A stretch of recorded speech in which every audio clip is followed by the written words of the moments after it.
నమస్తే పిఎంఆర్ టీవీకి స్వాగతం. This is Sampath. ఇవాళ మనతో పాటు కాంగ్రెస్ ప్రభుత్వ వైఫల్యాల మీద స్పందించడానికి Anish Kumar Khairatabad district youth general secretary మనతో పాటు ఉన్నాడు. నిజంగా కాంగ్రెస్ ప్రభుత్వ వైఫల్యం చెందిందా, లేకపోతే కాంగ్రెస్ ప్రభుత్వం సక్సెస్ దిశగా దూసుకుపోతుందనే కొన్ని విషయాలు అడిగి ప్రయత్నం చేద్దాం. ఎందుకంటే కాంగ్రెస్ ప్రభుత్వంలో కొన్ని స్కీములు వచ్చినాయి, కొన్ని స్కాములు కూడా వచ్చినాయి. అదే వాటి మీదనే స్పందించడానికి అనీష్ మనతో ఉన్నాడు. నమస్తే అనీష్. నమస్తే అన్న. ఎలా ఉన్నారు? బాగున్నాం. సో ఇప్పుడు కాంగ్రెస్ ప్రభుత్వం మీద వైఫల్యాల గురించి మీరు ఏమనుకుంటున్నారు? అంటే ఇప్పుడు జరుగుతున్న సిచ్యువేషన్స్ బట్టి కాంగ్రెస్ ప్రభుత్వం పూర్తిగా వైఫల్యం చెందిందని చెప్పేసి ఒక బీఆర్ఎస్ పార్టీ, బీజేపీ పార్టీ అంటున్నారు. మీ స్పందన ఏంటి? వైఫల్యము అని అంటే నేను షాక్ అవుతున్నా. ప్రభుత్వము ఏర్పాటయ్యి సంవత్సరం నరలా చెప్పుకుంటూ పోతుంటే ఎన్నో స్కీమ్స్, ఇప్పుడు చెప్పిన అన్ని స్కీమ్స్ వాళ్ళు వెంటనే టైం ఇచ్చి ఇంప్లిమెంట్ జరుగుతుంది. ఇప్పుడు మీరు చూస్తుంటే ఉచిత బస్సు అనేది ఒక చాలా పెద్ద తెలంగాణ స్టేట్లో అది ఒక పెద్ద సంచలనం. అది ఎందుకనంటే గత ప్రభుత్వం, బీఆర్ఎస్ ప్రభుత్వం, గత ప్రభుత్వం 10 ఏళ్ళు ఆర్టీసీని మేము నడపలేమని చేతులు ఎత్తేసినాయి. ఆర్టీసీ ఎంప్లాయీలు రోడ్ ఎక్కారు, ధర్నాలు చేశారు. వాళ్ళని ఉద్యోగాలు ఎవరైతే ధర్నా చేసిరో వాళ్ళని ఉద్యోగాల నుంచి తొలగిస్తాము అని అంటే వాళ్ళు భయానికి ధర్నాలు ఆపేసుకొని వాళ్ళు డ్యూటీలు చేశారు. ఈరోజు ప్రభుత్వము ఏర్పాటైనాకల్లా ఉచిత బస్సు నడిపిస్తూ ఆర్టీసీ వ్యవస్థను ఎలాంటి ఇబ్బంది లేకుండా తెలంగాణ ప్రభుత్వం, కాంగ్రెస్ గవర్నమెంట్ నడిపిస్తుందంటే ఇది సక్సెస్ కాదా? అంటే ఆర్టీసీ ఉచిత బస్సు ప్రయాణం ఒకటి సరిపోయిందా తెలంగాణ ప్రజలకి? అంటే చెప్పిన విధంగా ఈ స్కీమ్స్ అనేది ఇంప్లిమెంట్ జరుగుతుంది. ఈరోజు ఉచిత కరెంట్ 200 యూనిట్లు వస్తున్నాయి. గత ప్రభుత్వం 10 ఏళ్ళు 200 యూనిట్లు అందరికి వస్తున్నాయా? అందరికీ అంటే ఎలిజిబుల్ ఎవరికైతే. ఇప్పుడు నీకు నాకెందుకు నిజంగా ఇప్పుడు 200 యూనిట్లు అనేది ఇప్పుడు అందరికి వస్తారని మీరు అంటున్నారు. కొంతమంది 200 యూనిట్లు ఎవరికి వస్తలేవు, ఎలిజిబిలిటీ ఉన్నా కూడా ఇస్తలేరు అనే వాదన ఉంది. ఇప్పుడు 6 గ్యారెంటీలు ఎవరికైతే కావాలనో అనేది ప్రజాపాలనలో అప్లికేషన్స్ పెట్టుకోలే. ఎవరైతే అప్లికేషన్స్ పెట్టుకున్నారో ప్రతి ఒక్కరికి ఎలిజిబుల్ పర్సన్స్కి ఎంక్వైరీ అయ్యి డోర్ టు డోర్ ఎంక్వైరీ జరిగి ఆఫీసర్స్ వచ్చి ఎంక్వైరీ చేస్తున్నారు. ఇదేదో కార్యకర్తనా, జెండా మోసిండా, అయినా ఓటు వేసిండా అని ఇట్లాంటి ఎంక్వైరీ. కార్యకర్తలకే ముందు ప్రియారిటీ ఉందని చెప్పేసి ప్రతిపక్షాల నుండి బలమైన వాదన వినిపిస్తుంది. కార్యకర్తలకు ఉంది అని అంటే ఎక్కడైనా మీరు ప్రూవ్ చేయండి. ఆఫీసర్స్ వచ్చి ఎంక్వైరీ చేసినాక ఎలిజిబుల్ అంటున్నారు. ఇప్పుడు మీరే అన్నారు ఇంతకుముందు ఇది అందరికీ రాలేదు అని అంటే అవును, వాస్తవం. మళ్ళా ఎవరైతే ఎలిజిబుల్ ఉన్నారో వాళ్ళకి జెన్యూన్ ఉంటే వాళ్ళకి కంపల్సరీ స్కీమ్స్ ఇంప్లిమెంట్ అవుతుంది. ఈరోజు 200 యూనిట్స్ ఫ్రీ అంటే అది ఎంత పెద్ద సక్సెస్. అది ప్రతి ఒక్క కుటుంబానికి 200 యూనిట్లు ఉచితం అని చెప్పేసి రేవంత్ రెడ్డి వాగ్దానం చేసిండు ఎన్నికల ముందు. మరి ఈ రోజున ఎందుకు అప్లికేషన్స్ రిజెక్ట్ చేయాల్సి వస్తుంది? అందరికి ఇవ్వచ్చు కదా. అంటే ఇప్పుడు ఉన్నోళ్ళు అందరూ తీసుకుంటే లేని వాళ్ళకి ఎట్లా అవుతుంది? అంటే ఇప్పుడు పల్లెటూరులో ఉన్నటోడు కూడా అప్లై చేసుకుంటే లేని వారి గురించి ఎవరు ఆలోచిస్తారు? ఇది ప్రజాపాలన. ప్రజాపాలన అంటే ఏంది? ప్రజలు ఎవరైతే జెన్యూన్గా ఉన్నారో ఫస్ట్ వాళ్ళకైతే రావాలే కదా. ఇప్పుడు ఈ 6 గ్యారంటీలలో ఎన్ని గ్యారంటీలు అంటే ఎన్ని స్కీమ్స్ అనేది ఇంప్లిమెంట్ అయినాయి బ్రదర్? అంటే ఒక్కొక్కటి అయితేనే ఉంటున్నాయి. ఇప్పుడు చెప్పుకుంటూ పోతుంటే 500 గ్యాస్ సిలిండరు ఈరోజు కేంద్ర ప్రభుత్వం ఇప్పుడు 3 times వాళ్ళు ఇంప్లిమెంట్ చేయలేకపోయారు ఎక్కడ. ఈరోజు కాంగ్రెస్ గవర్నమెంట్ 500 ఇస్తుంది గ్యాస్ సిలిండర్ అని అంటే ఎంత పెద్ద సక్సెస్ ఇది. అందరికి వస్తుందా ఇప్పుడు గ్యాస్ సిలిండర్? ఎలిజిబుల్ ఎవరు? నేను మీకు చెప్పేది ఏంది అని అంటున్నా అంటే గత ప్రభుత్వంలో ఎవరైతే జెండాలు మోసిరో, ఎవరైతే నమ్ముకొని జైలు కొట్టిరో ఫస్ట్ వాళ్ళకి అలాట్మెంట్స్ ఉంటుండే. ఈ ప్రభుత్వం మీరు చెప్పడం ఏంటంటే ఇది ప్రజాపాలన. ప్రజలు ఎవరికైతే ఫస్ట్ ఎలిజిబుల్, ఎవరికైతే ఇది సరి ఇంటికి ఇది కావాలి అని అంటే ఎంక్వైరీ అయినాక వాళ్ళకి ఇంప్లిమెంట్. ఇది ఎవరిది రికమెండేషన్ లెటర్స్ అవసరం లేదు. ఇప్పుడు నేను అప్లికేషన్ పెట్టుకున్నాను అనుకో, నేను ఎమ్మెల్యే రికమెండేషన్ చెప్పుకోవాలన్నా, కార్పొరేటరా, మినిస్టరా, ఇవి కాదు. నిజంగానే ఆయన అప్లికేషన్ వెళ్ళి ప్రజాపాలన పెట్టుకున్న వారికి జెన్యూన్ వెరిఫికేషన్. ఒక స్కీమ్ ఇంప్లిమెంట్ అవుతుంది అని అంటే డోర్ టు డోర్ వెరిఫికేషన్ చేస్తున్నారు. ముందుగా అయితే కాంగ్రెస్ నాయకులకు, కాంగ్రెస్ కార్యకర్తలకి జెండా పట్టుకున్న వాళ్ళకి అవుతుంది కదా. ఎక్కడ అలాంటి ఈ తప్పుడు ప్రచారాలు ఇవి. మేము ఏమంటున్నాము, ఇప్పుడు అందరికీ రాలేదని మీరే అంటున్నారు. జెన్యున్గా ఎవరికైతే ఎలిజిబుల్ ఉన్నాయో ప్రతి ఒక్కరికి వస్తున్నాయి. ఎవరైతే అప్లికేషన్ పెట్టలేరో, మేము నమ్మకం లేదు అని అప్లికేషన్ పెట్టలేని వాళ్ళకి ఇప్పుడు ఏడికైనా వస్తుంది అది. చెప్పండి మీరు. ఇప్పుడు 6 గ్యారెంటీలలో ఉచిత బస్సు ఒకటి ఇస్తున్నారు. 500 గ్యాస్ సబ్సిడీ ఇస్తున్నారు. ఇంకా మిగతా 4 కరెంట్ వస్తుంది కదా సార్, కరెంట్ ఒకటి ఇప్పుడు ఒక్కొక్కటి ఇంప్లిమెంట్ చేస్తా అంటున్నారు. ఇప్పుడు సీఎం గారు కూడా వ్యవస్థ ఎట్లా ఉంది, గత ప్రభుత్వం చేసిన అప్పు కుప్ప ఎంత, వాళ్ళు చూపెట్టిన అప్పు ఎంత, ఈ రోజు ప్రభుత్వం వచ్చినాకలా ఎంత ఇంట్రెస్ట్లు కడుతుంది, ఎన్ని వేల కోట్ల ఇంట్రెస్ట్లు కడుతున్నారు. ఇది ప్రజలకి మీలాంటి ఒక ఛానల్ ద్వారా మీరు చూపించాలి. మేము రిక్వెస్ట్ చేసేది ఏంటి అని అంటే, గత ప్రభుత్వంలో ఎంత అప్పు ఉండే ప్రభుత్వానికి చూపెట్టింది, మేము ఎంత అప్పు చేసినామని. మళ్ళా మన ప్రభుత్వం కాంగ్రెస్ గవర్నమెంట్ ప్రభుత్వం వచ్చినాకలా రేవంత్ రెడ్డి గారి ఆధ్వర్యంలో, ముఖ్యమంత్రి గారి ఆధ్వర్యంలో ఆడిట్ జరిగినప్పుడు అది ఎంత అప్పు అని బయటికి వెళ్ళింది. కానీ ఈ అప్పు విషయంలో రేవంత్ రెడ్డి దొందర వైఖరి, దొందర మాటలు మాట్లాడింది అని చెప్పేసి మనం చూస్తూనే ఉన్నాం. ఒకసారి 7 లక్షలు అన్నారు, ఒకసారి 4 లక్షలు అన్నారు. ఏది వాస్తవం? 7 లక్షల 4 లక్షల? ఇప్పుడు అదే చెప్తున్నాం కదా, గత ప్రభుత్వం చూపెట్టింది 4 లక్షలని చూపెట్టింది. ఇప్పుడు ఆడిట్ చేస్తేనే కదా 7 లక్షల పైన వచ్చింది. ఆడిట్ చేసినందుకే కదా అంత చిట్టా బయటపడుతుంది. ఇన్ని వేల కోట్ల ఇంట్రెస్ట్లు కట్టే బదులు ప్రజలకు ఆయన బహిరంగంగా ముఖ్యమంత్రి గారు చెప్పడం కూడా జరిగింది. నేను ఏదో అనుకున్నా, నేను ప్రభుత్వం 10 ఏళ్ళు లంక బిందెల కోసం వచ్చిందని చెప్పేసి, లంక బిందెల కోసం కాదు, ప్రజలకు నేను ఇంకా మంచి చేయగలుగుతా. ఒక కేసీఆర్ గారు 10 ఏళ్ళ ఆయన ఒక మనిషి తలుచుకుంటే 10 లక్షలు ఒక మనిషికి ఇవ్వగలుగుతాడు. ఇది మీరు గ్రహించాలి. ఒక మనిషికి 10 లక్షలు కేసీఆర్ గారు తలుచుకుంటే ఇవ్వగలుగుతాడు. ముఖ్యమంత్రి గారు ఒక మహిళకు 2500 ఇవ్వలేరా? దయచేసి మీరు కూడా మీ ద్వారా, ఛానల్ ద్వారా కూడా మేము రిక్వెస్ట్ చేసేది ఏంది అని అంటే, ఆయన ఈ వ్యవస్థ ఒక సంవత్సరం నరల ఆయనకున్న ప్రెషరు, ఈ చేసిన పాత అప్పుల కుప్పలు ఇవన్నీ సరిదిద్దుకోవాలి కదా. బహిరంగంగా చెప్తుండు ఒక ముఖ్యమంత్రి, ఈరోజు ప్రజల మధ్యలో ఉంటుండు. గత ప్రభుత్వం 10 ఏళ్ళ ఏ రోజైనా ఒక ముఖ్యమంత్రి గారు ప్రజల మధ్యలో వచ్చిండా? పోవాలి అంటే, ఒక ఎమ్మెల్యే కలవాలంటే ఫామ్ హౌస్ ఉరకాలి, ఒక మినిస్టర్ కలవాలంటే ఫామ్ హౌస్ ఉరకాలి. ఇదే ముఖ్యమంత్రి ఈరోజు మీరు ఇప్పుడు ఎక్కడ ఉంటుండు అంటే, ఈ ముఖ్యమంత్రి కూడా ఏదైనా ఒక ఫామ్ హౌస్, ఒక ఐలాండ్ బుక్ చేసుకోమంటారా? ముఖ్యమంత్రి అనేటోడు ప్రజలకు అందుబాటులో ఉండాలి. ఈరోజు ప్రతి చిన్న విషయంకైనా ఇలా గణేష్ నిమజ్జనానికి ఎట్లా జరుగుతుందని ముఖ్యమంత్రి వచ్చి చూసి వెళ్ళిండు. పబ్లిసిటీ స్టంట్ అని అన్నారు. అప్పుడు మరి పబ్లిసిటీ మంచి అంటే ఏమవుతుంది ప్రజల కోసము అనేది ఇది స్టంట్ అవుతుంది అని అంటే ఇక మనం ఏం మాట్లాడలేము. ఏ రోజు కూడా ప్రజల మధ్యలో రాలేరు, ప్రజల ఏం మంచి చెడు ఏమైంది అని తెలుసుకోలేరు. ఇవన్నీ మంచిగా ఉన్నాయి. ఈరోజు ప్రజలకి ఏమవుతుంది, మనం ఏ స్కీమ్స్ ఇస్తున్నాము, ప్రజలకి ఇంకా ఏమి ఇవ్వగలుగుతాము అని ఆలోచించి చేస్తుంది తప్ప, ఈరోజు ఇదే ప్రభుత్వం మీద ఎన్నో మాటలు మాట్లాడారు. కాంగ్రెస్ చేతన్ కాదు, చెయ్యలేరు, గెలవంగానే మనం తీసేస్తున్నాం, దింపేస్తున్నాం అని ప్రచారం చేశారు. ఇప్పుడు ఇదే ప్రభుత్వం ప్రజల దాంట్లో దూసుకుపోతుందని ఓర్వక ఇవన్నీ తప్పుడు ప్రచారాలు చేస్తున్నారు. నిజంగా దూసుకుపోతుందా బ్రదర్? నిజంగానే దూసుకుపోతుంది. మీరు వచ్చిన స్కీమ్స్ కానీ ప్రతిసారి ఎప్పుడు ఏ వ్యక్తి, ఏ లీడర్ అయినా, ఇటు బీజేపీ అయినా అటు బీఆర్ఎస్ అయినా కూడా, రేవంత్ రెడ్డి రేపో మాపో ముఖ్యమంత్రి పదవికి రాజీనామా చేస్తాడు, ముఖ్యమంత్రి స్థానం నుండి తీసి పడేస్తారు అనే మాటలు ఎందుకు వస్తున్నాయి? మరి అంటే మీరు ఇది ఒకటి గ్రహించాలి, బీజేపీ బీఆర్ఎస్ రెండు ఒక్కటే అనిపిస్తుంది నాకైతే. ఎందుకనంటే ఇదే కేటీఆర్ గారు మన ఒక వీడియో పాపులర్ యూట్యూబర్స్తోని ఒక వీడియో ఇచ్చారు. ఏమని, దొడ్డు బియ్యము సన్న బియ్యం ఇవ్వాలంటే 2000 కోట్లు అవుతుంది, అది కాని పని అని అన్నారు. ఈరోజు రేవంత్ రెడ్డి గారి నాయకత్వంలో ప్రతి ఇంటికి అంటే ఎవరైతే ఎలిజిబుల్ ఉన్నారో సన్న బియ్యం పోతుంది. ఈ సన్న బియ్యంలో బీజేపీ వాటా ఉంది అని అంటారు. దీని గురించి మాతో చాతన్ కాలే, సీఎం గారు చేసిరని ఒక్క ఎమ్మెల్యే, ఇప్పుడు ఉన్న ఎమ్మెల్యేలు, ప్రతిపక్షంలో ఉన్న ఎమ్మెల్యేలు ఒక మాట చెప్తున్నారా? అరే మంచి పని చేసిండు అంటే. ఇప్పుడు ఈ సన్న బియ్యంలో బీజేపీ వాటా ఏం లేదంటారా? సన్న బియ్యంలో బీజేపీ అంటే ఇప్పుడు కేంద్రం నుండి వచ్చేటి ఏమి మనకు బీజేపీ వాళ్ళు అని అంటున్నారు. మీరు చాలా మంచి క్వశ్చన్ వేసారు. ఈ రోజు మనము రాష్ట్రం నుంచి ఎంత సుస్తు వాళ్ళకి కడుతున్నాం మనం.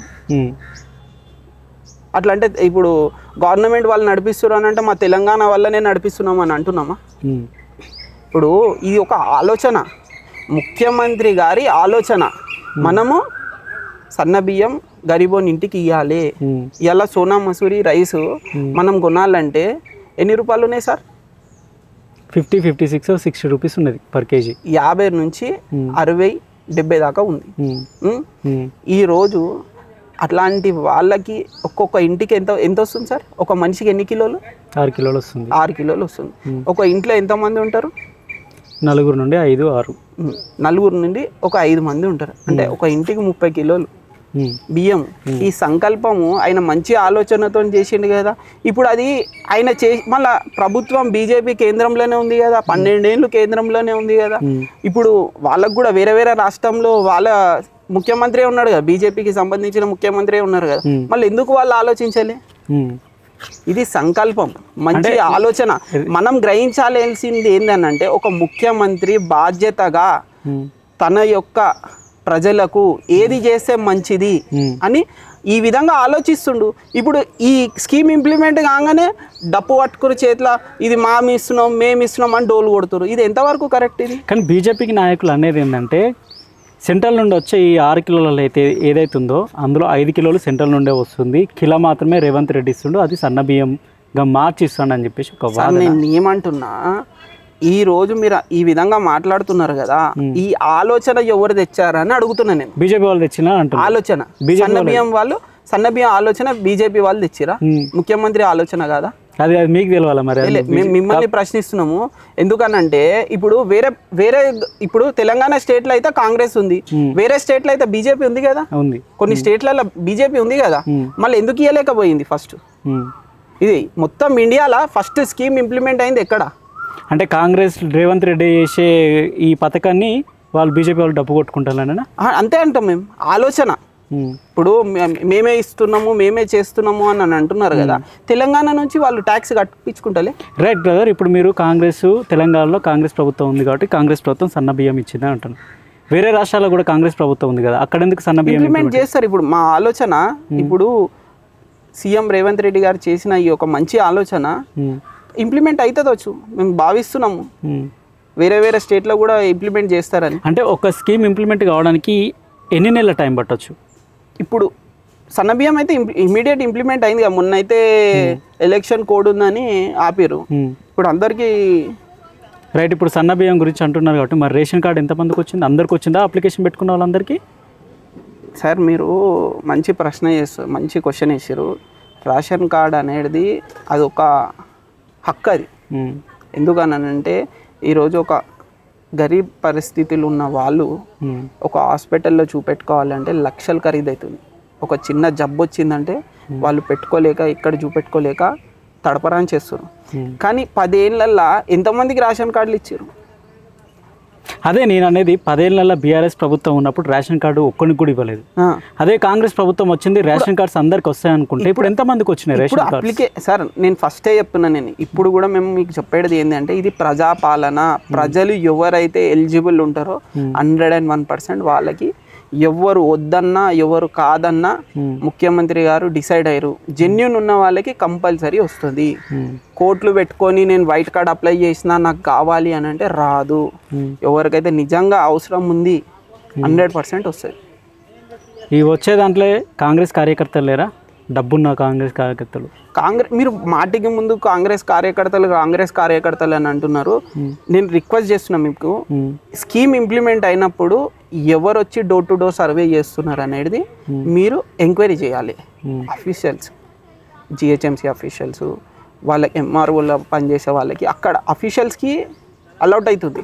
వాళ్ళు వచ్చే టైంకి కార్యకర్తలకి సింకే లేదు. వాళ్ళు ఎప్పుడు వస్తున్నారు, ఎప్పుడు ఎంక్వైరీ అవుతుంది అనేది సబ్జెక్ట్ నాలెడ్జ్ లేదు. డోర్లో నిజంగానే వీళ్ళు జెన్యూనా లేదా అనేది ఎంక్వైరీ అయినాకనే స్కీమ్స్ ఇంప్లిమెంట్ అవుతుంది. అంటే దీనికి సెకండరీ పార్ట్ ఏముండదా? అంటే కార్యకర్తలకి వాళ్ళకి ఏం సంబంధం ఉంటుంది? కార్యకర్తలకి అసలు ఎంక్వైరీ చేయాల్సిన అవసరమే లేదు అని చెప్పేసి ఏం ఇంటిమేషన్ ఉండదా? మాకెందుకు ఉంటుంది ఎంక్వైరీ చేయాలని? ఇప్పుడు జెన్యూన్గా అఫీషియల్స్ వాళ్ళు వచ్చి ఎంక్వైరీ చేస్తున్నారు, వాళ్ళు ఇంప్లిమెంట్ చేస్తున్నారు. ఇప్పుడు మీరు ఇట్లా అంటున్నారు కదా సార్, నా దృష్టికి ఒక ఇష్యూ వచ్చింది. మొన్న డబుల్ బెడ్రూమ్ది వెరిఫికేషన్స్ అయినాయి డోర్ టు డోర్. నేను ఇప్పుడు కూడా మీకు మాట్లాడిపిస్తాను. నేను నా దృష్టికి వచ్చింది, వాళ్ళకి ఇల్లు లేదు. ఓకే. వాళ్ళు రెంటెడ్ హౌస్లో ఉంటున్నారు. వాళ్ళది సిమెంట్ స్లాబ్ ఉంది. ఓకే. ఫోటో తీసుకున్నందుకు రిజెక్ట్ అయింది.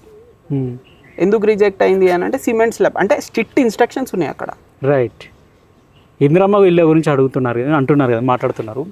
ఇందిరమ్మ ఇండ్లు అనేటిది ఇప్పుడు కొన్ని గ్రామాలల్లో ఏమి లేని కంటే ఉన్నోనికే ఇందిరమ్మ ఇండ్లు అలాట్ అయినాయి అని చెప్పేసి కొన్ని గ్రామాలలో బాగా స్ట్రాంగ్గా బలంగా పోతుంది. సార్ మేము నమ్మేది ఏంటంటే ఏ రోజైతే మా ముఖ్యమంత్రి ప్రమాణ స్వీకారం చేసిరో ప్రతిపక్షాలు కొన్ని వేల ఛానళ్ళతోని అగ్రిమెంట్లు చేసుకోరు. ఎందుకంటున్నా అంటే ఈరోజు ముఖ్యమంత్రి గారు ఏ పని చేసినా, ఒక మంచి చేసినా, ఒక గరీబోనికి ఏదైనా చేసినా, ఏదైనా ఒకటి చేయాలనుకున్న తప్పుడు ప్రచారాలు వాళ్ళకి ఇష్టం ఉన్న ఛానల్లో వాళ్ళకి ఇష్టం ఉన్న విధంగా ప్రచారాలు చేస్తారు. ఈరోజు నేను సూటిగా ఒకటే అడుగుతున్నా సార్, ఇదే కేటీఆర్ గారు మినిస్టర్ ఉండే కదా, ఉండే కదా సార్, ఐటీ మినిస్టర్ ఉండే, మున్సిపల్ మినిస్టర్ ఉండే, ఆయనకి నాలెడ్జ్ ఎక్కువ. ఇదే కేటీఆర్ గారు ఒక యూట్యూబర్ ఛానల్లో బాజాప్తా చెప్పిండు కదా సార్, సన్న బియ్యం ఇయ్యలేము అని. ఈరోజు మళ్ళీ ముఖ్యమంత్రి గారు ఇచ్చిరు కదా సార్, ఏ ఛానల్లో ఇది ఒక మంచి పని చేసిండు, ఒక గరీబోని కడుపు నింపిండు అని ఏ ఛానల్లో చూపెట్టిరో నాకు మీరు చెప్పాలి సార్. ఇది మంచి పని కాదా సార్? అంటే ఏ పని చేసినా తప్పుడు ప్రచారాలు ముఖ్యమంత్రి మీద ఏ విధంగా దుష్ప్రచారం చేయాలి అనేది ఒకటి వ్యవస్థ క్రియేట్ అయింది. ఇప్పుడు ఆ వ్యవస్థను మీరు ఎందుకు తిప్పి కొట్టలేకపోతున్నారు? ఇప్పుడు మీరు అన్నారు కదా అగ్రిమెంట్ చేసుకున్నారని చెప్పేసి, అట్లాంటి అగ్రిమెంట్ మీరు చేసుకోలేకపోయారా మరి? అంటే ఇప్పుడు కాంగ్రెస్ పార్టీకి సోషల్ మీడియా అనేది లేదా? మా ఒక ముఖ్యమంత్రి తలుసుకుంటే వాళ్ళు ఆయన ముఖ్యమంత్రి కాకముందుకు ఆయనకి ఎలాంటి స్కోప్ లేకుండే, ఎలాంటి ప్రచారం సపోర్ట్ లేకుండే, డిస్టర్బెన్స్ ఉండే, అంతా చూస్తున్నారు మీరు కూడా. కానీ ఎవరు కాడు అనే దాంట్లోనే ఆయన అయ్యి చూపెట్టాడు ఒక ముఖ్యమంత్రి లాగా. అరే ఈయన కాడు, ఈయన ఇది అది ఇది అని చెప్పారు, కానీ అయ్యి చూపెట్టాడు. ఈయన మీరు అన్నట్టు ఆయన తలుసుకుంటే 100 ఛానల్ కాదు 1000 ఛానళ్ళు క్రియేట్ అవుతాయి. కానీ ఇది మంచి ఆలోచన కాదు. మనకు జనాలకి జెన్యున్గా ఏమైతే చేస్తున్నామో అది పబ్లిక్కి రీచ్ కావాలి. మనం తప్పుడు ప్రచారాలు చేస్తూ మేము ఇది చేసినాము అది చేసినాము అని చూపెడితే ఇది ప్రజలు మోసపోతారు. రేపు ప్రజలు మోసపోయారు అనుకో, మనం ఎలాంటి స్టాండ్ తీసుకోమనేది సంకల్పం ఆయన మైండ్లో మంచిగా ఉంది. ఆయన మీరు గ్రహించాలి, ఎక్కడైనా బాజాప్తా ఉన్న విషయం చెప్తుండు. ఇది ఉంది, నాకు టైం సర్దుకోనికే టైం పడుతుంది. మీరు ముఖ్యమంత్రి గారి ప్రతి ఒక్క స్పీచ్ చూడండి, ఒక ప్రజలకి క్లియర్గా క్లారిటీగా చెప్తుండు, మోసం చేసే విధంగా చెప్తలేడు ఆయన. అయితే ఇక్కడ మీరు ముఖ్యమంత్రి గురించి చెప్తున్నారు అంటున్నారు. కాంగ్రెస్ ప్రభుత్వం తెలంగాణలో వచ్చిన తర్వాత కాంగ్రెస్ కార్యకర్తలైనా కాంగ్రెస్ లీడర్లైనా అందరు రిలాక్స్ అయిపోయారు. ఎంతవరకు అంటే రిలాక్స్ అని ఏం కాదు, రిలాక్స్ అయ్యారు. ఎందుకు ఇది బలంగా చెప్తున్నానంటే కొన్ని గ్రామాలలోకి వెళ్ళండి, కొంతమంది కొన్ని పథకాలు అందుతలేవు. ఏ ఒక్క కాంగ్రెస్ కార్యకర్త అయినా లేకపోతే నాయకుడైనా కూడా పోయి పరామర్శించిన రోజులు కూడా మనకు కనిపిస్తలేవు. అందుకే మా ముఖ్యమంత్రి గారు బహిరంగంగా చెప్పారు, మీరు అందరూ యాక్టివ్ కావాలి సోషల్ మీడియాలో అని. కానీ ప్రతి యువకులు, మా యూత్ కాంగ్రెస్ అయితే మా స్టేట్ ప్రెసిడెంట్ జెకిడి శివచరణ్ రెడ్డి గారి ఆధ్వర్యంలో మేము చాలా యాక్టివ్గా డైలీ, మాకు మీరు నమ్ముతారో నమ్మరో, మాకు డైలీ ఒక యాక్టివిటీ డైలీ అనేది మేము ప్రజల మధ్యలోనే ఉంటున్నాం, కానీ అవుట్ సైడ్ అయితే ఉంటలేం యూత్ కాంగ్రెస్. ఓకే బ్రదర్, ఇంకోటి మొన్న రజతోత్సవ సభ జరిగింది కేసీఆర్ది. అందులో రేవంత్ రెడ్డి అంటే ముఖ్యమంత్రి రేవంత్ రెడ్డి పేరు తీయడానికి కూడా కేసీఆర్ సాహసం చేయలేకపోయినా, లేకపోతే రేవంత్ రెడ్డి మనకేం సంబంధం లేదని అనుకున్నాడా? కాంగ్రెస్ నాయకులేమో మా పేరు తీయడానికి భయపడ్డారని చెప్పేసి కాంగ్రెస్ నాయకులు చెప్పుకుంటారు. బీఆర్ఎస్ నాయకులు ఏమంటున్నారంటే రేవంత్ రెడ్డి మాకు లెక్కల్లో లేడు, అందుకే కేసీఆర్ రేవంత్ రెడ్డిని అసలు పట్టించుకోలేదని ఒక మాట తీసుకొచ్చిండు. అంటే రేవంత్ రెడ్డికి నిజంగా ప్రాముఖ్యత లేదంటవా? ఆయన మీరు కేసీఆర్ గారి స్పీచ్లో నేను ఎన్నో విన్నా. ఆయన మాట్లాడే విధానము, ఆయన ముఖ్యమంత్రి ఉన్నప్పుడు ఏ విధంగా మాట్లాడుతుండేనో, ముఖ్యమంత్రి ఎంతెందుకు మన ఎంపీ ఎలక్షన్లో ఆయన చేసిన పాదయాత్రలో ఆయన మాట్లాడిన స్పీచ్లు, ప్రతి స్పీచ్ వింటా నేను. మొన్న మీరు గ్రహించాలి, ఆయన మాట్లాడేటప్పుడు పేపర్నే 10 సార్లు చూస్తుండు. అంటే దీన్ని బట్టి మనం అర్థం చేసుకునేది ఏంటి అని అంటే ప్రభుత్వం ఈరోజు దూసుకుపోతుంది, కాంగ్రెస్ ప్రభుత్వం. వారిపై నేను ఏది మాట్లాడినా, తప్పుడు ప్రచారం చేసినా మళ్ళీ సోషల్ మీడియాలో మళ్ళీ ఇవన్నీ ఇట్లా బయటపడుతుంది. రేవంత్ రెడ్డి గారు ఈరోజు చెప్పుకుంటూ పోతుంటే ప్రజలలో మంచి పేరు తెచ్చుకుంటుండు సంవత్సరం నరల. ఈ వచ్చే 5 ఏళ్లలో ఎక్కడ నన్ను ఢీ కొడతాడో అనే భయం క్లియర్గా కనిపించేసింది. ఆ భయం కాదు, రజతోత్సవ సభలో అసలు ఆయన గురించి ప్రస్తావన ఎందుకు అని అంటున్నారు మరి. ఎందుకంటే అది బీఆర్ఎస్ పార్టీకి సంబంధించింది కదా. చాలా మంచి క్వశ్చన్ వేసారు మీరు. రజతోత్సవాలు బీఆర్ఎస్ పార్టీకి సంబంధించింది కదా. 25 ఏళ్ళు ఒక కార్యకర్త జెండా పట్టుకొని అయితే ఉన్నాడొచ్చు కదా. ఉంటాడా? ఆ పార్టీని నమ్ముకుని 25 ఏళ్ళు జెండా పట్టుకున్న కార్యకర్త అయితే ఉంటాడు కదా. ఉంటారు, హార్డ్ కోర్ కార్యకర్తలు చాలా ఉంటారు కదా. ఏ కార్యకర్తకైనా స్టేజ్ మీద కూర్చోబెట్టి సన్మానము, ఒక దండను ఈ విధంగా చేసిరా? ఆడ ఉన్న స్టేజ్ మీద ఉన్న వాళ్ళంతా ఎవరు? బీఆర్ఎస్ కార్యకర్తలే కదా వాళ్ళంతా కార్యకర్తలా? మరి బీఆర్ఎస్ కార్యకర్తల కింద ఎమ్మెల్యేలు, ఎంపీలు, ఎమ్మెల్సీలు, మాజీ చైర్మన్లు. అంటే ఒక సామాన్య కార్యకర్తకి మీరు ఒక స్టేజ్ డాష్ అవకాశం ఇచ్చిరా? అంటే బీఆర్ఎస్ పార్టీలో సామాన్య జెండా మోసిన కార్యకర్తలకు ప్రాధాన్యత లేదంటారా? వాస్తవం కదా. ఈరోజు 10 ఏళ్ళు కాంగ్రెస్ గవర్నమెంట్ ఎవరైతే కష్టపడ్డారో ప్రభుత్వం రాగానే ఈరోజు మీరు చూడండి, చైర్మన్లు ఒక చిన్న కార్యకర్తలకు, యూత్ కాంగ్రెస్లో పనిచేసిన వాళ్ళకి అవకాశం ఇచ్చింది. ఎందుకు ఇచ్చింది అవకాశము? పార్టీ కోసం కష్టపడ్డందుకు ఇచ్చారు. ఈరోజు ఎక్కడిచ్చారు? అమరులు ఇంతమంది చనిపోయారు, వాళ్ళ కుటుంబాలని ఒక్కొల్ల నుంచి అన్న ఒక మంత్రి చేయించిరా, ఒక ఎమ్మెల్యే చేయించారు. వారు లేకపోతే తెలంగాణ వస్తుండేనా? మీరు చెప్పండి. మీరు ఒక శ్రీకాంతాచారి లేకపోయి ఉంటే, ఒక చెప్పుకుంటా పోతుంటే ఎంతోమంది బలిదానం తెలంగాణ కోసం. ఒక హరీష్ రావు పెట్రోల్ పోసుకొని షో చేసి అగ్గిపెట్ట కనిపించలేదు ఆయనకి, కానీ దానివల్ల ఎంతమంది నిజంగా పోసుకొని కాలిపోయినరు. అలాంటి కుటుంబం నుంచి ఒక ఎమ్మెల్యే అయినరా? చెప్పండి సార్, ఎమ్మెల్యే అయ్యిరా? లే ఒక చైర్మన్ అయినరా? బీఆర్ఎస్ పార్టీకి సంబంధించి అదే మొన్న జరిగిన సభలో చూడండి, 25 ఏళ్ళు ఒక సామాన్య కార్యకర్తని తీసుకొచ్చి ఒక సన్మానం అని చేసిరా మీరు? ప్రజల ముంగట మీరు అంటున్నారు కదా, కేసీఆర్ రేవంత్ రెడ్డి గారి పేరు తీయలేడు, ముఖ్యమంత్రి పేరు తీయలేరు అని. ఈ స్కీమ్ వచ్చిందా, ఆ స్కీమ్ వచ్చిందా అని ప్రజలతో అడుగుతున్నారు కదా. విన్నారా మీరు? విన్నా. ఏమని అడిగారు సార్? ఏమని అడిగారు చెప్పండి, మీరు చెప్పండి ఏమన్నారు అనేది. మీకు పెన్షన్ వచ్చిందా, మీకు ఇది వచ్చిందా? అవును, వాస్తవమే. ఇప్పుడు పెన్షన్ వచ్చిందా అంటే పెన్షన్ వస్తలేదు కదా ఎవరికి కూడా. సార్ నేను చెప్పేది ఏమంటున్నా అంటే, ఈరోజు ప్రజలకు సిస్టమేటిక్గా వస్తున్నాయి. ఈ వ్యవస్థ వాళ్ళు ఏ విధంగా అయితే అప్పచెప్పిర్రో అది అప్పు కుప్ప. దాన్ని ఏ విధంగా 12-11% ఇంట్రెస్ట్ కడుతున్నారు, దాన్ని 4%కి మార్చి దాన్ని ఎట్లా సరిదిద్దాలని అనే సంకల్పం ముఖ్యమంత్రి గారు చేస్తున్నారు. ప్రతి ఒక్కరికి ఏ విధంగా అయితే ఆయన చెప్పిండో 100% అందరికి వస్తాయి. ఈయన ప్రశ్నిస్తున్నారు కదా. ఫస్ట్ ఆయన ఏమని చెప్పారు? ఒక దళితుని ముఖ్యమంత్రి చేస్తా అన్నారు. వచ్చిందా? ఒక దళితుని ఇంటికి 3 ఎకరాలు ఇస్తా అన్నాడు. వచ్చిందా? చెప్పండి సార్, వచ్చిందా? ప్రతి ఇంటికి ఒక జాబ్ వస్తా అన్నారు. వచ్చిందా? చెప్పుకుంటా పోతుంటే ఆయన చిట్టా కూడా మేమనేది ఏంటంటే, మీ యొక్క పార్టీ 25 ఇయర్స్ సెలబ్రేషన్స్ అవన్నీ చేసుకున్నారు. ముఖ్యమంత్రి ఒకటే చెప్పిండు, మనం ఎలాంటి ఇబ్బంది పెట్టొద్దు, వాళ్ళకి ఏ సౌకర్యం కావాలన్నా 101% మీరు చెయ్యండి అని చెప్పేసి నేను బహిరంగంగా చెప్పినా అని చెప్పి గొప్ప మనసుతో చెప్పిండు. అదే నువ్వు గవర్నమెంట్లో ఉన్నప్పుడు, నువ్వు ముఖ్యమంత్రి ఉన్నప్పుడు కాంగ్రెస్ ఎక్కడ మీటింగ్ పెట్టినా, కాంగ్రెస్ కార్యకర్త ఎక్కడ కనిపించినా ఏ విధంగా మీరు చేసిరు? మీకు రేవంత్ అన్నకి ఫరక్ అది. ఇంకొకటి మీరు అంటున్నారు కదా స్కీమ్స్ అవి, అంటే మీ చిట్టా ఉంది, మేము అన్ని ఇచ్చినామని చెప్పండి. అదే బ్రదర్, నేను ఒకటి క్లియర్గా ఏమడుగుతా అంటే, ఏదైతే గత ప్రభుత్వంలో కేసీఆర్ ఇచ్చిన హామీలు నెరవేర్చలేదనే కాంగ్రెస్ ప్రభుత్వానికి ఓటేసి గెలిపించుకున్నారు ప్రజలు. అదే అంటున్నాం కదా సార్, ఇది ప్రజాపాలన. ప్రతి ఒక్కరికి ఏ విధంగా అయితే ముఖ్యమంత్రి గారు ప్రజాపాలన అని చెప్పేసి సార్, మీరు ఒక్కటి గ్రహించాల్సింది ఏంది అని అంటే, ఇక్కడ అనుకున్నది ఒకటి, అయ్యింది ఒకటి సార్. ముఖ్యమంత్రి గారు బాజాప్తా చెప్పారు పబ్లిక్లా, మేము 101% ప్రజలకు మంచి చేయాలని. ఇప్పుడు ఒక్కొక్కటి వస్తుంది, మేము చాలా సంతోషపడుతున్నాం. ఈరోజు సన్నబియ్యం ఈ 3-4 డేస్ అయితే మేము ప్రజల మధ్యలోనే ఉన్నాం కదా, వాళ్ళతో కూర్చొని తిన్నాము.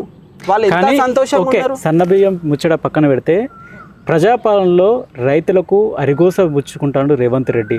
రైతు బంధు రాలేదు, వాళ్ళకి కావాల్సిన రుణమాఫీ కాలేదు. ఇది ఎందుకు ఈ విధంగా మేము పోర్ట్రేట్ కావాల్సి వచ్చింది కాంగ్రెస్ ప్రభుత్వానికి? రుణమాఫీ కాలేదు అని అంటున్నారు. 10 ఏళ్ళల్లో ఆయన చేసిన రుణమాఫీ ఎంత? సంవత్సరంన్నరలా ముఖ్యమంత్రి గారు చేసింది ఎంత? ఏ మీడియాలో నన్ను చూపెట్టిరా? 10 ఏళ్ళల్లో ఆయనకు పట్టిన రుణమాఫీ ఎంతమందికి చేసిండు? ఈ సంవత్సరంన్నరలా దయచేసి ప్రజలు నమ్మాలి. ముఖ్యమంత్రి గారు ప్రతి ఒక్కరికి. ఇంకొకటి ఏంటంటే రుణమాఫీలో చిన్న చిన్న మిస్టేక్స్ జరిగినాయి. వాళ్ళ అప్డేట్స్, ఇప్పుడు వాళ్ళు ఆధార్ కార్డ్ అప్డేషన్స్ కొంతమందికి అక్కడ డిలే అయినాయి. ఇప్పుడు వాళ్ళు కూడా అవి కరెక్షన్స్ అయినాయి అంటే వాళ్ళే కూడా ఆటోమేటిక్ అయిపోతాయి. ఇప్పుడు మీరు కూడా గ్రహించాలి, ఫస్ట్ స్లాట్ సెకండ్ స్లాట్ అయితేనే ఉన్నాయి కదా. సరే, ఇప్పుడు రైతు బంధు వచ్చే ఛాన్స్ ఉందా మరి? ఇప్పుడు ముఖ్యమంత్రి బాజాప్తా చెప్తుండు కదా చేస్తా అని. ఇప్పుడు ఇంకో 2 నెలలు అయితే వర్షాలు పడతాయి, వరి పంట వేసుకోవడానికి ఈజీగా ఉంటుంది. వర్షాలు పడతాయి కాబట్టి పంటలు వేసుకోవాలి. రైతులకు ఆర్థిక సహాయం అందించేందుకు గవర్నమెంట్ ఇప్పుడు సిద్ధంగా ఉందా? ముఖ్యమంత్రి గారి దృష్టిలో ఉంది 101%. దాని మీద ఆయన ఒక అవగాహన ఉంది. అది ఇంప్లిమెంట్ 100% చేస్తాడని మాకు ఒక నమ్మకం ఉంది. ఇప్పుడు ప్రజల్లో ఉన్న బలంగా ఉన్న ఈ కాంగ్రెస్ వ్యతిరేక కార్యకలాపాలను లేకపోతే వైఫల్యాలను ఎట్లా తిప్పుకోవాలి సార్? మీరు వైఫల్యం అంటే మాకు నవ్వొస్తుంది సార్. మేమైతే కాంగ్రెస్ నిజంగా ప్రజల మనసులకి దూసుకుపోతుందని మేము భావిస్తున్నాము. ఎందుకనంటే ఈ ఒక్కొక్క స్కీమ్స్ ఇంప్లిమెంట్ వల్ల మాకు ఒక బూస్ట్ వస్తుంది మాకు కార్యకర్తలకు. మేము సీరియస్గా చెప్తున్నాము. మేము ప్రజల దాంట్లో తిరుగుతున్నాం కాబట్టి వాళ్ళ ఒక సంతోషం ముఖం మీద కనిపిస్తుంది. మాకు చాలా సంతోషంగా అనిపిస్తుంది. సో తెలంగాణలో కాంగ్రెస్ ప్రభుత్వం అనేది నెంబర్ 1 ఉందా? Raising number 1 sir. 101% Congress number 1. So ఇది కాంగ్రెస్ ప్రభుత్వానికి సంబంధించిన స్కీముల గురించి అమలు అవుతున్నాయా లేదా అనేది అనీష్ కుమార్ మనతో పంచుకున్న కొన్ని విషయాలు. చూస్తూనే ఉన్నాడు PMR TV.